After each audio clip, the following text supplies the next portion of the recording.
दूसरा बाब, ख्वाबों की गलियां। सबा जब झील से वापस गांव की तरफ लौटी तो उसके दिल व दिमाग में हजारों सवालात थे। वो इस रोशनी की लड़की के बारे में सोचती रही जो इसकी रूह की शक्ल में नमूदार हुई थी। वो इसके पैगाम की गहराई को समझने की कोशिश कर रही थी। रात का अंधेरा गहरा हो चुका था और गांव में हर तरफ खामोशी थी। घर पहुंचते ही सबा की मां, ज़ुहरा बेगम, ने उसे देखा और इसकी आंखों में कुछ खास महसूस किया।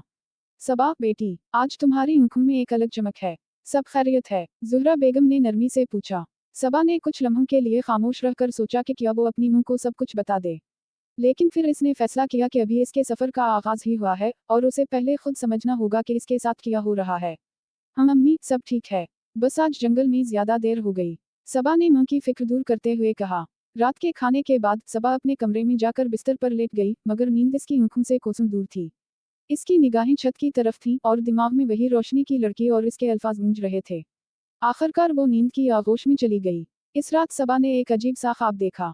वो फिर से उसी झील के किनारे खड़ी थी, मगर इस बार झील का पानी गहरे नीले रंग का था और इसकी सतह पर चंद की रोशनी चमक रही थी।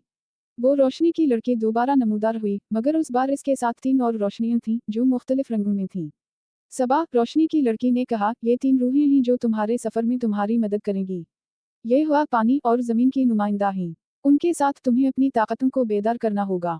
पहली रूह, जो हवा की थी, आगे बढ़ी। मैं हुआ हूँ, मैं तुम्हें रफ्तार और हरकत की ताकत दूंगी। तुम जहाँ चाहो वहाँ पहुँच सकती हो। दूसरी रूह, जो पानी की थी, बोली, मैं पानी हूँ, मैं तुम्हारे जज्बात को समझूंगी और तुम्हें खुद को संभालने की ताकत दूंगी। तीसरी रूह, जो जमीन की थी, ने कहा, मैं जमीन हूँ, मैं तुम्हें इस्तिकामत और हिम्मत की ताकत दूंगी। कोई भी मुश्किल तुम्हारे रास्ते में हायल नहीं हो सकेगी। सबा ने हैरत से उन तीनों रूहों को देखा और फिर रोशनी की लड़की ने कहा, अब वक्त आ गया है कि तुम इन ताकतों को अपने अंदर बेदार करो और अपने मकसद की तरफ बढ़ो। ये कहकर रोशनी की लड़की और तीनों रूहें गायब हो गईं और सबा अचानक से जाग गई। इसका दिल जोर जोर से धड़क रहा था और वो पसीने में शराबवर थी। मगर साथ ही उसने अपने अंदर एक नया जोश और ताकत महसूस की। तीसरा बाब, ताकतों का इम्तिहान। सबा ने अपने सफर का आगाज किया तो उसके कदमों में एक नई मजबूती थी, लेकिन दिल में एक हल्का सा खौफ भी मौजूद था। जंगल की गहराई में जाने का ये सफर आसान नहीं था। इसे मालूम था कि उसे अपनी अंदरूनी ताकतों को बेदार करना है, लेकिन वो अभी तक ये समझ नहीं पाई थी कि उन ताकतों का इस्तेमाल कैसे करना है। झील के किनारे से आगे बढ़ते हुए सबा ने महसूस किया कि हवा की रूह उसके इर्द गिर्द गर्दिश कर रही है। हवा में एक खुशबू थी जो उसे सुकून बख्श रही थी। अचानक हवा की रूह ने नरमी से कहा, सबा, अपने कदमों को तेज करो और महसूस करो कि तुम्हारे अंदर रफ्तार की ताकत मौजूद है। सबा ने आंखें बंद की और गहरी सांस ली। उसने अपने अंदर एक हल्की सी हलचल महसूस की, जैसे कोई चीज उसे आगे बढ़ने के लिए कह रही हो।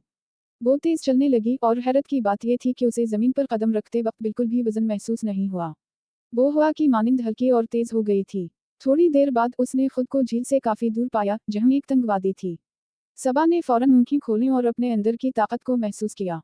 उसने अपने दिल को मजबूत किया और वादी के इस जादू से निकल आई। वो जान गई कि इस सफर में उसे अपने जज्बात पर काबू रखना होगा और अपनी ताकतों को सही वक्त पर इस्तेमाल करना होगा। आगे बढ़ते हुए सबा को एक चट्टान का सामना करना पड़ा जो उसके रास्ते में हायल थी। ये चट्टान बहुत बड़ी और मजबूत थी और उसे देखकर सबा के दिल में एक लम्हे के लिए खौफ आया। लेकिन फिर जमीन की रूह ने कहा, सबा, मैं तुम्हें हिम्मत और इस्तिकामत की ताकत देती हूँ। कोई भी चट्टान तुम्हारे रास्ते में हायल नहीं हो सकती, जब तक तुम्हारे अंदर अज़्म मौजूद है।